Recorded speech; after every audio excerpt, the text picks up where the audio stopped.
Good morning students. बच्चों देखिएगा, इससे पहले हमने जो पढ़ा है बायो सावर्ट के नियम में किसी भी वृत्ताकार लूप के अक्ष पर चुंबकीय क्षेत्र हम ज्ञात कर चुके हैं। तो आज का जो नया टॉपिक है उसके बारे में हम बातें करते हैं, यानी एम्पियर का नियम। अब देखिएगा एम्पियर का नियम क्या होता है, इससे पढ़ने से पहले हम एक बार वापस से पहले चैप्टर की ओर चलते हैं। प्रथम जो चैप्टर है उसके बारे में बात करते हैं। प्रथम चैप्टर में आपने एक कूलाम का नियम पढ़ा होगा। कूलाम का नियम, कूलाम का नियम क्या काम आता है, किसी भी दो चार्ज यानी दो आवेशों के बीच बल को निकालने के लिए काम आता है। और वो होता था बच्चों F बराबर K Q1 Q2 upon R square. ये था कूलाम के नियम का फॉर्मूला, ठीक है। और यहां से हम इलेक्ट्रिक फील्ड भी निकाल देते, E बराबर कितना होता था F अपॉन Q। यानी ये क्या होता था, इलेक्ट्रिक फील्ड निकालने का फॉर्मूला। इसके बाद हमने एक नियम पढ़ा था कूलाम नियम के बाद, गाउस का नियम।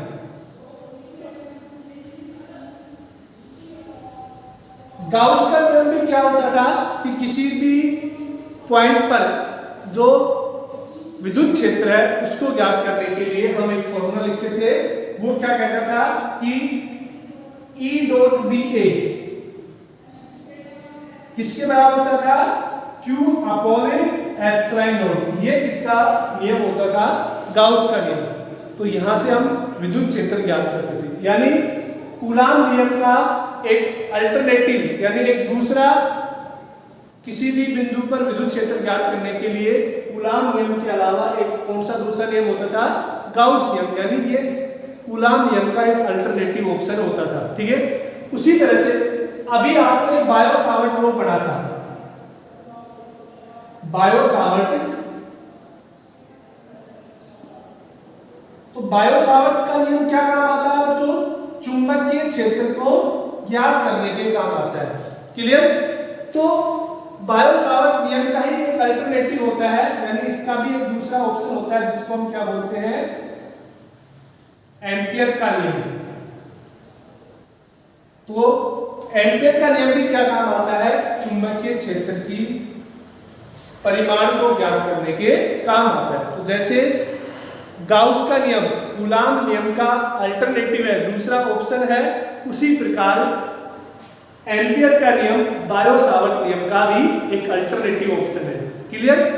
दोनों ही फॉर्मूले चुंबकीय क्षेत्र ज्ञात करने के काम आते हैं। अब देखिए हम क्यों पढ़ रहे हैं, क्योंकि कुछ जगह हम गाउस का नियम कूलाम का नियम फेल हो जाता था। कुछ जगह पर विद्युत क्षेत्र ज्ञात करने के लिए कूलाम का नियम काम नहीं आता था। जब आवेश किसी भी एरिया के ऊपर यानी क्षेत्रफल के अनुदिश हो या फिर किसी आयतन के अनुदिश होता था, उस टाइम कूलाम के नियम से हम ज्ञात नहीं कर सकते थे, फिर हम गाउस का नियम लगाते थे। उसी प्रकार कि जहां पर हम चुंबकीय क्षेत्र बायो सावर्ट के नियम से ज्ञात नहीं कर सकते, उस जगह पर हम किसकी सहायता से, एम्पियर के नियम की सहायता से चुंबकीय क्षेत्र ज्ञात कर सकते हैं। क्लियर बच्चों। अब देखिएगा, तो आपको एम्पियर के नियम के बारे में पता लग गया होगा कि एम्पियर का नियम क्या काम आता है। एक तो ये क्या होता है,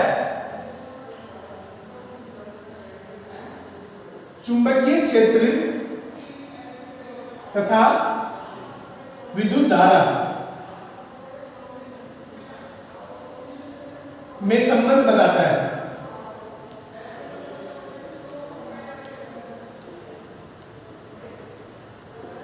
क्लियर।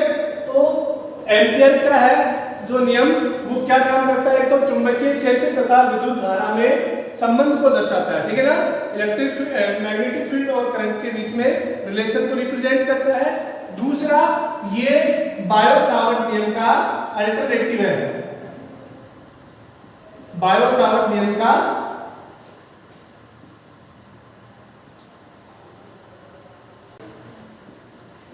है।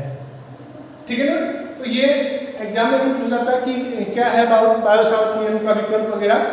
अब देखिएगा एम्पियर का नियम क्या होता है उसके बारे में हम बात करते हैं कि एम्पियर के नियम अगर 1 नंबर में पूछा जाता है कि राइट द एम्पियर्स लॉ या एम्पियर के नियम की परिभाषा लिखिए, तो क्या कहता है एम्पियर का नियम?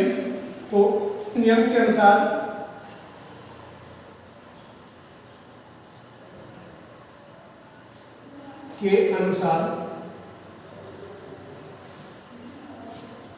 यहां में इन्वर्टेड कॉमा से निर्वात किसी बंद परिपथ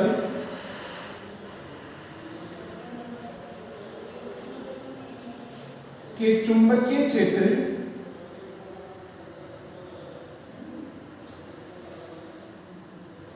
का रेखीय समाकलन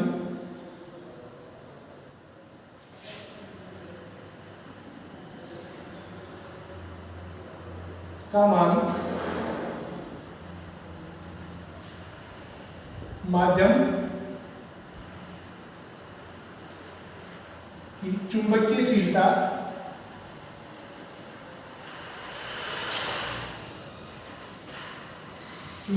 को हम क्या बोलते हैं? म्यू नॉट तथा कुल धारा के गुणनफल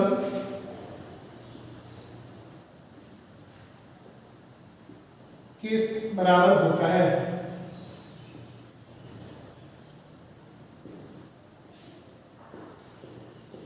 देखिएगा क्या लिखा है कि इस नियम के अनुसार निर्वात में किसी बंद परिपथ के चुंबकीय क्षेत्र का रेखीय समाकलन, यानी चुंबकीय क्षेत्र क्या होता है? B, तो B का रेखीय समाकलन यानी dl। आपको पता है कि 3 तरह से समाकलन होते हैं, एक रेखीय समाकलन, एक ही क्षेत्रफल समाकलन और एक ही आयतन समाकलन। ठीक है, तो किसी भी चुंबकीय क्षेत्र का जो रेखीय समाकलन है, ये समाकलन लिखते हैं हमने किसके लिए? बंद परिपथ के लिए। यानी बंद परिपथ के लिए हम क्या करते हैं? इस तरह से हम एक ही राउंड बना देते हैं, एक छोटा सा सर्किल बना देते हैं।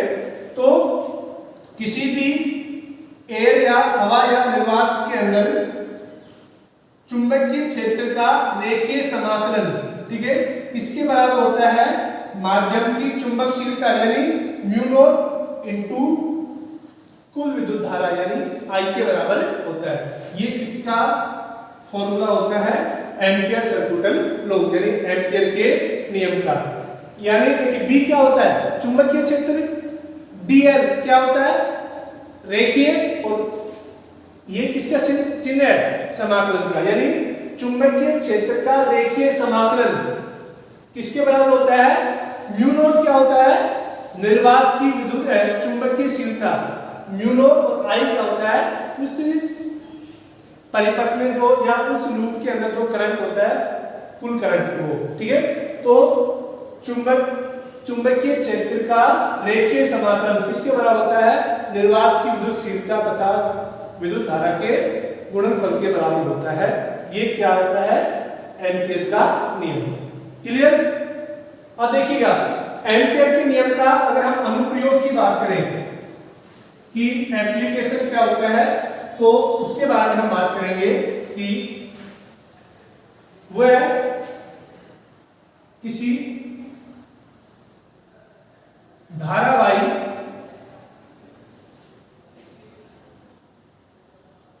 चालक द्वारा चुंबकीय क्षेत्र, यानी किसी धारावाही चालक मतलब एक ही तार है कोई भी, उसके अंदर क्या हो रहा है? विद्युत धारा प्रवाहित हो रही है, तो उसकी वजह से चुंबकीय क्षेत्र का मान कितना होगा उसके बारे में हम बात करेंगे। तो बच्चों मान लेते हैं कि एक आपके पास कोई वायर है,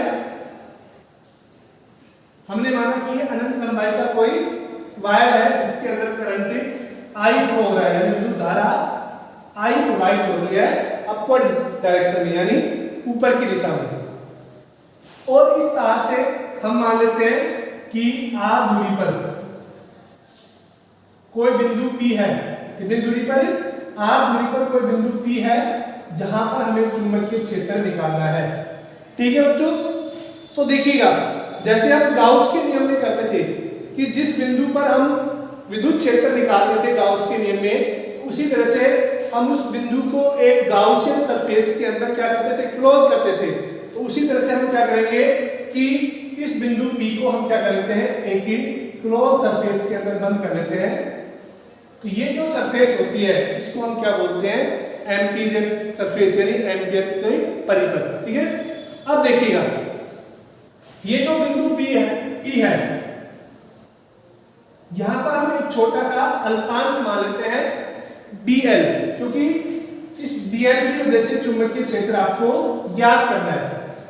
अब देखिएगा dl की दिशा किधर होगी, जिधर विद्युत धारा की दिशा होती है उधर ही किसकी दिशा होती है, dl की दिशा होगी। यानी dl की दिशा किधर हो जाएगी, इस तरह से, यानी नीचे की ओर हो जाएगी। और देखिएगा अगर हम बात करें, क्योंकि जो dl है वो r के भी क्या होता है, परपेंडिकुलर होता है। ठीक है ना। अब देखिएगा इस I की इस तार की वजह से जिसमें करंट I फ्लो हो रहा है, उसकी वजह से बिंदु P पर जो चुंबकीय क्षेत्र है, अगर हम उसकी दिशा की ज्ञात करें तो हम किसका नियम लगाएंगे, दाएं हाथ का नियम। तो अंगूठा हमने क्या लगाया, विद्युत धारा की दिशा में, तो हम जो अंगुलियों का घुमाव है वो किसको रिप्रेजेंट करेगा, चुंबकीय क्षेत्र को। तो बच्चों यहाँ पर चुंबकीय क्षेत्र की दिशा किधर होगी, इसी दिशा में चुंबकीय क्षेत्र की दिशा होगी, और ये किसकी दिशा है, dl की दिशा है। क्लियर। तो यहाँ पर लिख देता हूं मैं, आपको ऐसे की ऐसे लिखना है। माना एक चालक तार जिसमें धारा I प्रवाहित हो रही है तथा उससे r दूरी पर बिंदु P है, जहां चुंबकीय क्षेत्र ज्ञात करना है। ठीक है। तो देखिएगा अब उस बिंदु पर हमें क्या निकालना है, चुंबकीय क्षेत्र। तो हम किसका नियम लगा रहे हैं, एम्पियर का नियम। तो एम्पियर का नियम क्या कहता है कि B डॉट dl का बल समाकलन किसके बराबर होगा, म्यू 0 I के।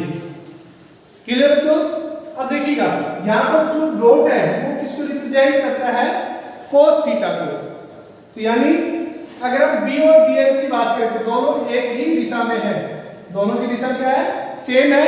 तो यहाँ पर थीटा कितना जाएगा, 0 डिग्री। तो B dl cos 0 degree equal to mu 0 I। ठीक है। तो यहां से देखिएगा B cos 0 कितना होता है, 1, वो तो रिमूव हो जाएगा। dl, इस dl का समाकलन है, dl मिला के किसके बराबर हो जाएगा, इस पूरे सर्किल की परिधि के बराबर हो। वो कितनी होती है, 2 pi r। 2 pi r equal to कितना हो गया, म्यू 0 I। और यहां से बच्चों अगर हम b का मान निकालें तो वो कितना हो जाएगा, म्यू 0 I बटे 2 पाई r। तो ये क्या होता है, किसी भी धारावाही चालक तार द्वारा चुंबकीय क्षेत्र। समझ में आया, काफी इंपॉर्टेंट है, इसको याद रखना है आपको। अब देखिएगा इसके अंदर एक दो कुछ और नियम है जिनके बारे में हम बात कर रहे हैं। क्या मतलब, अब ठीक है। अब देखिएगा